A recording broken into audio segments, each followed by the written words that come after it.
guys, what's going on? You're in tune with Philly Scoop with your host, Leah Faye from WhatRice.com, where during the show, we take you to the most interesting places of Philadelphia. And right now, we're at the Observation Deck here at Liberty One. But you're going to want to stay tuned because we're going to get all the details about this place. Here on, we're also going to be talking to Christian Crosby, who is the voice of the 76ers, who also has the brand Nice Guys. Then, Brittany also tries beer making, which is so exciting. So stay tuned for that. But right now, we're going to go into Suplex, which is one of the most popular sneaker stores in Philadelphia, to talk about life outside of Jordans. I'd like to return to the classic.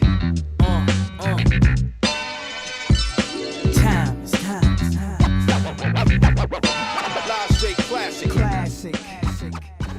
What's up, Philly? I'm here with Chris, the owner of Suplex down here on South Street. What's up, Chris? How you doing? Good, man. How are you?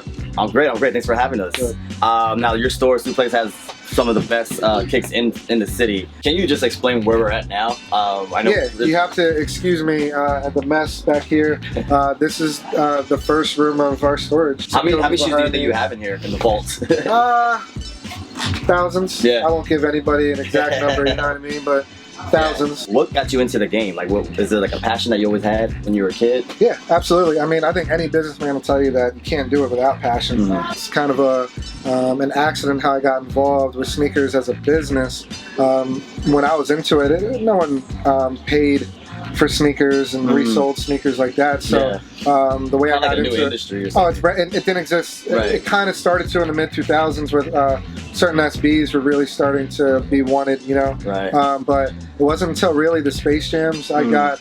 I think it was like 9 pairs between me and my friends, and I ended up having to charge them a little bit extra cash because like I paid extra for the shipping and overnighting the one, and I was like kind of like, dude, can I get like $50, you know? Yeah. And then I was like, wait, like I realized that I asked for $50 because it was difficult to get this shoe, and then I figured other people would be difficult, and then sure enough, when I looked on Flight Club, I think they were going for like $300 the next day, which back then wasn't much, but it was, you know what I mean? Yeah. And then the prices just skyrocketed since. You know? Anyone that comes to Philly and wants to get fresh usually stops by with us.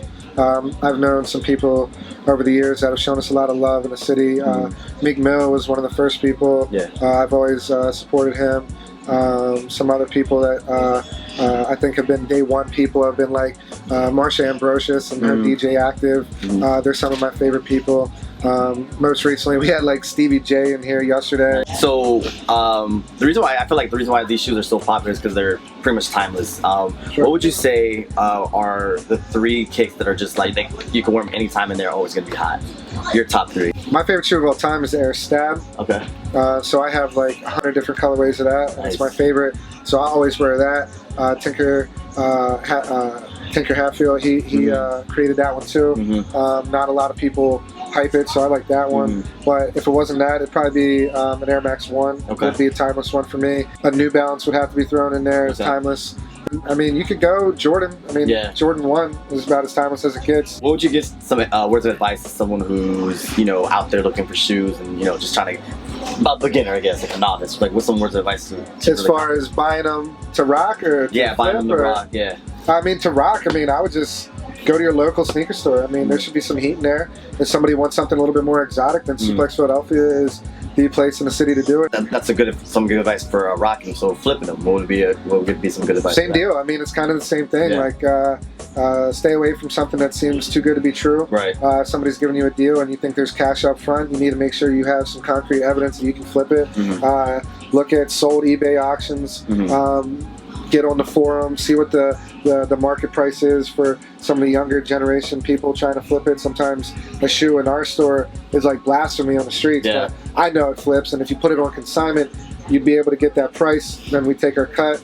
It's safer, so I'd weigh the option of doing it yourself versus coming in here on consignment, dropping it off, and feel comfortable that for 15%, these guys are going to do a hell of a job selling my sneaker for me. So nice. Good stuff. Thank you. Appreciate it, man. Thanks. Suplex, everybody. It's Chris.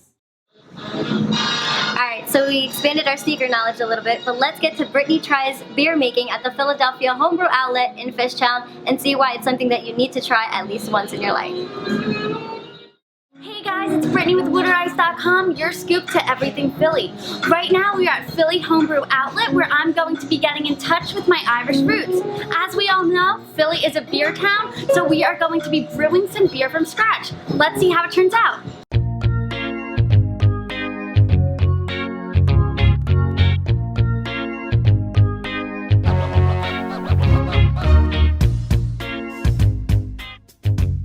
Think of this like a tea bag, okay? Okay. So what you're gonna do now is, like any tea bag, we're gonna seal this off, okay? You get like a, so a tiny nice little loose knot at the top, okay? All right. And like a tea bag, seriously, like a tea bag, all right? How hot's the wood? You can feel it if you want to. It's 150. You guys see, I mean, how different those colors change. Okay. Does this do for the brew? This adds the sugar. So taste it. Right there? No, not there. Oh. You can smell it before you put it in. Is marijuana a Cousin. And then just the whole thing. Whole thing, yeah. Okay. It's not that you know.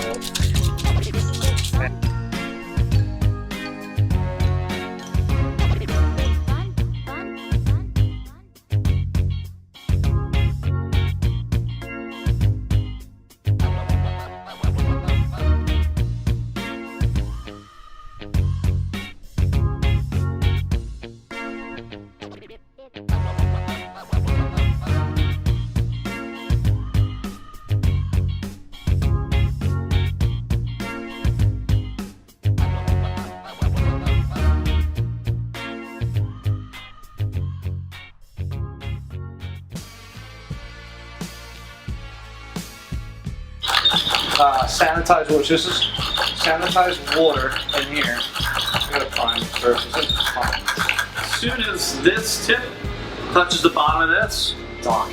Yep. And also, due to physics, we know that the displacement of beer that this creates will actually allow me to fill it up to the very tippity top, pull this down, and I'm left with the exact amount of beer that I want in this bottle.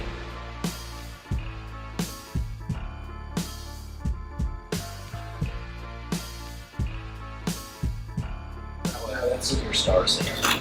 Okay. This is what's right here. Okay. Now flip your hands. Yep. And then that's not good, or? Yep, push down. You're not gonna break it. Push down. There you go. Now pull it up. Tip. No. Push it back up. There you go. Nice. Hey guys, so we want to give you more details about where we are right now, and we have the best person for that, who is the general manager of the observation deck, Evan Evans. Hi, Leah. It's really nice to meet you. Pleasure to meet you. So tell us a little bit about where we are right now. So right now you're 883 feet now, which is a really cool number if you're a Harley fan. Harley riders will relate to that number because it's also a bike mountain. And we're at 883 feet, 57th floor of Liberty One, with a panoramic 360 degree views of Philadelphia. It's spectacular, even with an approaching snowstorm. Yeah, it's definitely like a wow factor up here. It's not even something I could imagine. So tell me a little bit about when this opened and the idea behind it. Sure, we opened the Saturday after Thanksgiving, so we're right about 6 weeks old right now. We're really excited to still be turning people on to the new units here. It really started, observation decks have been like every major gateway city in the world. Okay. Philadelphia didn't have one. New York's got 3, Chicago has 2, Philadelphia didn't have any. Yeah, so it's funny to watch people come off the elevator and do one or two things. They either rush to the window to look for something, Right. or they rush to take a picture with them. Right. That is awesome. So lastly, when is this open? We're open every day of the year, which is also really important because there are a lot of times when holidays, everything else is closed, and you're tired of looking at your entire family stomping your feet, and everybody's getting itchy and something to do. It's a great place to come to. Yeah, So it's open we'll be on open on MLK on Monday. We're open every day of the year from 10 to 10. 10 to 10. 10 to 10. All right. Well, thank you so much for My giving us your pleasure, time. Thank you. Nice to meet you.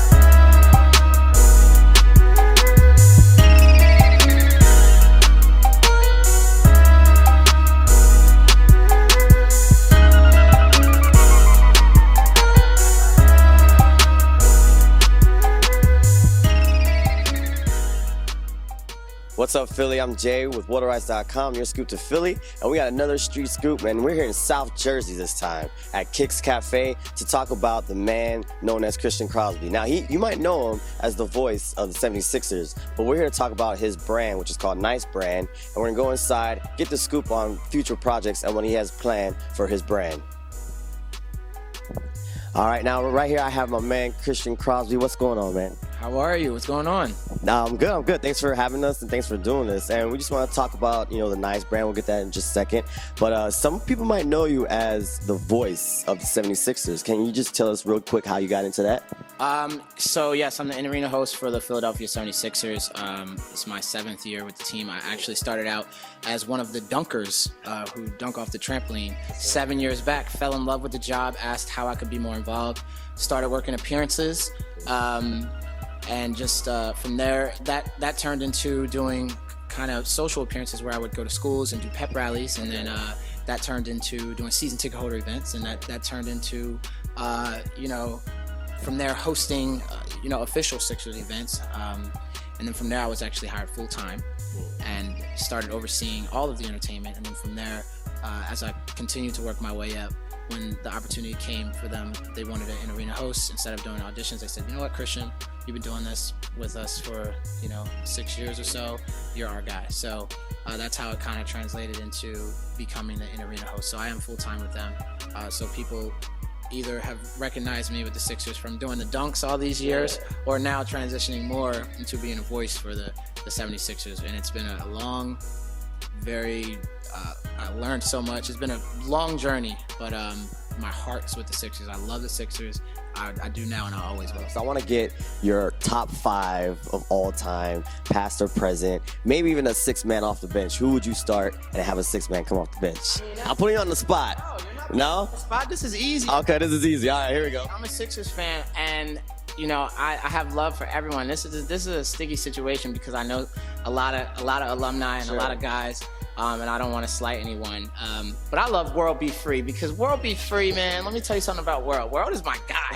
He not only what he's accomplished on the court, but what he's personally done for me off the court. He's a great guy, man. I gotta give it to World Be Free. Okay. You gotta drop Wilt's name. AI is my favorite basketball player of all times. The Doc, his swag levels are ridiculous, crazy, and you gotta give it to Charles Barkley. That would be my starting 5 right there. 6-man. Yeah, who's that coming off the bench? That's a lot. It's so hard, but I gotta give it to my man Daryl Dawkins, man. Okay.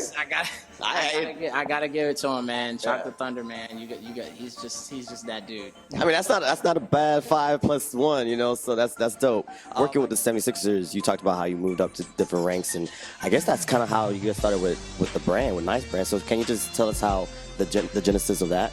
Well, okay, so I've always, and this sounds egotistical, but naturally as a kid, I was always like the good kid, like the nice kid. I have an older brother and an older sister, who, I would watch them make mistakes and I would learn from it.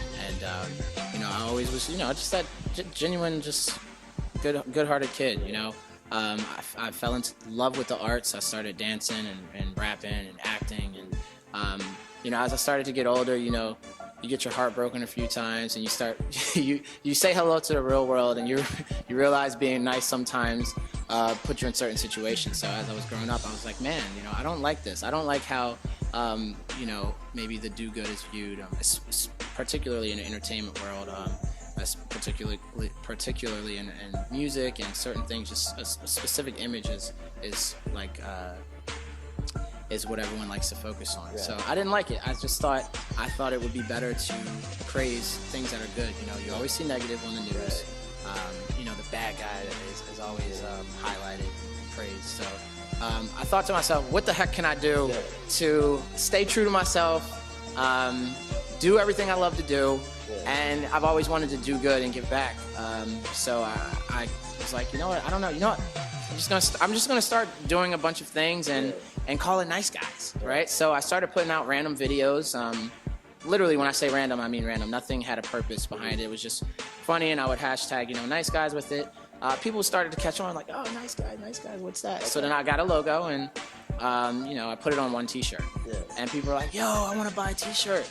And then you know, after doing charity events and public speaking and funny videos and a few music videos and this and that random, after so many people saying they wanted to buy a shirt, I wasn't selling these shirts. I realized, oh, maybe I'll just start selling these shirts.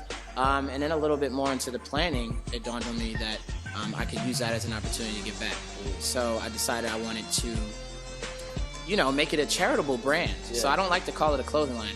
It's not a clothing line. I do t-shirts, I do hoodies. Yeah. We haven't gotten that far yet, which is what I would love to do. But for right now, I just, you know, I like to call it a charitable brand where 20% of all of our proceeds are donated to a charity. So I started reaching out to different organizations and things that were true to me that I loved and I supported.